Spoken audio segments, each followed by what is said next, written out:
Skinsed, and I'm the pre-crime programme manager with Open Rights Group. So I'm going to be talking a bit about our work in this area today, but I actually wanted to start off with a question to all of you, which is, what do we actually mean when we say pre-crime? If anyone wants to shout out or has any ideas? Yeah. The use of algorithmic prediction to try and work out from existing data or behaviours whether someone is likely to commit a crime or not, and then taking some action against them as a result. That's a very comprehensive. Can you say it again? I didn't hear you. I don't think I'll ever be able to say it as well as that. Yeah, I was going to ask if there's anybody else who had any ideas. Preventing online crime. If that can be part of it, that's how the state justify it. Yeah. Is it like that So, yeah, that's the term where it first became most publicised. And sorry, you as well? profiling people? Yeah, completely. At its essence, at baseline, it's about profiling people. So within the pre-crime programme, I really focus on policing and counter-terror powers, which means I look at things like so-called crime predicting technologies. I look at things like the prevent duty. I look at things like facial recognition, and also how these things link together.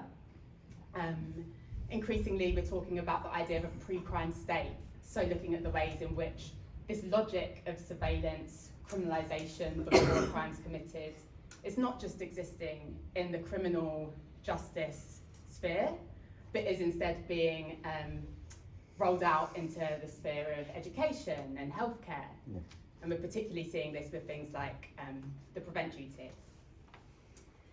So that's a bit of a broad overview of like pre-crime and the kind of things that I focus in my work. So I wanted to talk about some of the issues with crime predicting tech, and hopefully when we go into groups later we can talk about this a bit more. But a key thing has been around visibilising and demystifying the tech. So often if you've been profiled by one of these systems, you might not even know about it. This makes it really hard to challenge, right? But it could have real impact in your life. So before org, I did a lot of work on something called the Gangs Matrix database, which has since been scrapped, but replaced, unfortunately, with something called the Violence Harm Reduction Assessment, which is like beyond being a massive mouthful, ridiculous that it's been replaced in that way anyway. So the way that this database worked is that what you were saying about profiling, so particularly for young black men and boys, they would be identified as at risk and given a risk score based on how violent they were deemed to be. But the kind of proxies that were taken into account would be things like who their friends and family members are. It could be things as simple as the postcode that they lived in, maybe what they were sharing on social media. You talked about posting things online. And as a result, I think often we can really focus on the tech or the databases, but it's important to actually also think about the human impact. So these young people would be stop and searched. This is things like, you know, you're on your way to school and the police stop you and they say, oh, actually, will you step over here for a second? And you have the humiliation of this public show of the police stopping you and asking you these questions. But it would also impact people when it came to their life chances. So we know of people being denied college places and university places, being denied driving licenses, being denied housing. It really bleeds into every facet of your life.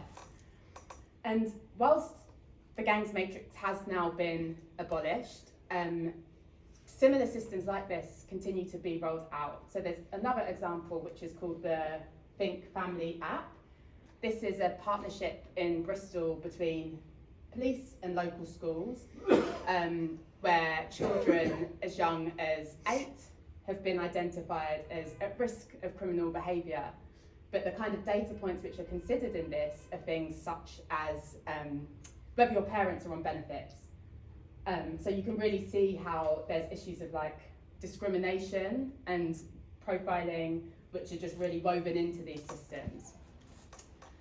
The other thing I want to say about these technologies is that at a baseline level, they don't work. They're based on flawed police data. So if it wasn't that long ago that the Casey report said that the police are institutionally racist, homophobic, and sexist. That same police data that led to that diagnosis, if you like, is what these technologies are being based on. So whilst on the one hand we keep on hearing about, oh, it's innovative and going to solve all these really complex social problems, at a baseline level they're just going to amplify these issues, make them worse, and there's no real shortcuts to investing in the things that actually keep communities safe from, affordable housing, youth clubs, healthcare. So that's a bit about our work on crime predicting tech. I also wanted to touch really briefly on our work on prevent terror powers. So Prevent is part of the government's counter-terror strategy. It's a database, you might have heard about it. It gives, so public sector workers are given the Prevent duty. This means that they have to refer young people or people that they work with to this system. A year and a half ago or so, Org worked on a report called Prevent and the Pre-Crime State. Here we tracked what happens to people's data once a Prevent referral's been made. We found that rather than it being this safeguarding program, which is what the government kind of tried to sell it as, instead it is very much about bringing criminalisation into our public services. So since working on this report, we've been doing a lot of parliamentary advocacy around Prevent, and really calling for it to be removed from schools and public sector and the public sector in that kind of way. Also, I wanted to touch on something that Jim spoke to a little bit, but around the prescription of Palestine action. This is another area we've worked where you see the logic of pre-crime expand beyond just the criminal justice system, where by expanding the definition of terrorism, people are becoming criminalised for things which wouldn't traditionally be seen as, criminal acts. So in this, we wrote to Ofcom asking about how they're understanding what people are posting online and how they're going to how they are going to interpret the Online Safety Act. Sorry for what we're then seeing online. People were posting things online, and then that was being removed. So with the crime predicting technology, what we're really looking to do moving forward is around mobilising the grassroots. So we already have a coalition called Safety Not Surveillance. This is a coalition of civil society organisations, but not just working in the sphere of criminal justice system, including migration and increasingly expanding out to healthcare workers, education sector workers, because as we see the ways in which these technologies are used in society shift and change, it feels like we need to be building stronger partnerships and relationships so that we're able to challenge that as well.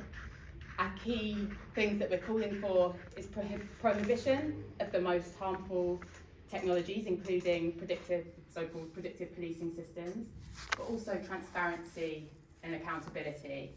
So we need to be able to see and understand how these systems are being used and be able to access redress if you're harmed by them and hold the developers and deployers to account.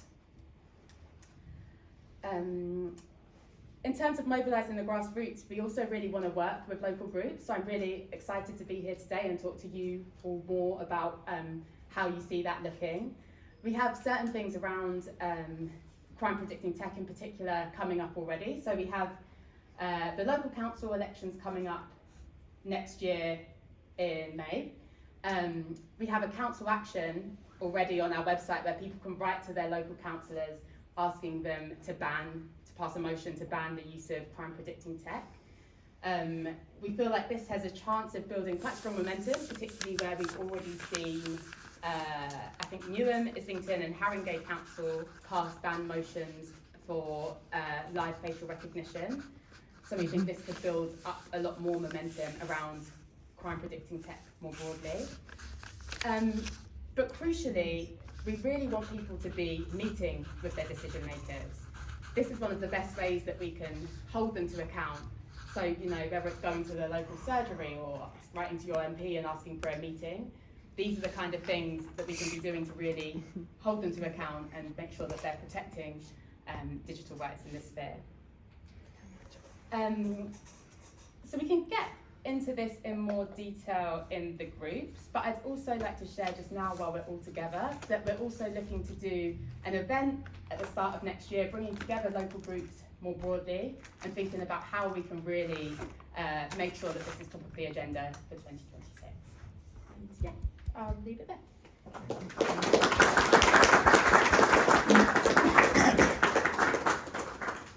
Okay, so now we're gonna break up in smaller groups. One is gonna be on digital IDs, the other one is gonna be on the Online Safety Act, and the third one is gonna be on pre-crime. So maybe we'll have the digital IDs down there, and we can move the chairs and form a circle. The Online Safety Act here maybe, and the pre-crime up down there if you want. There's a bit more space. Can I ask a question?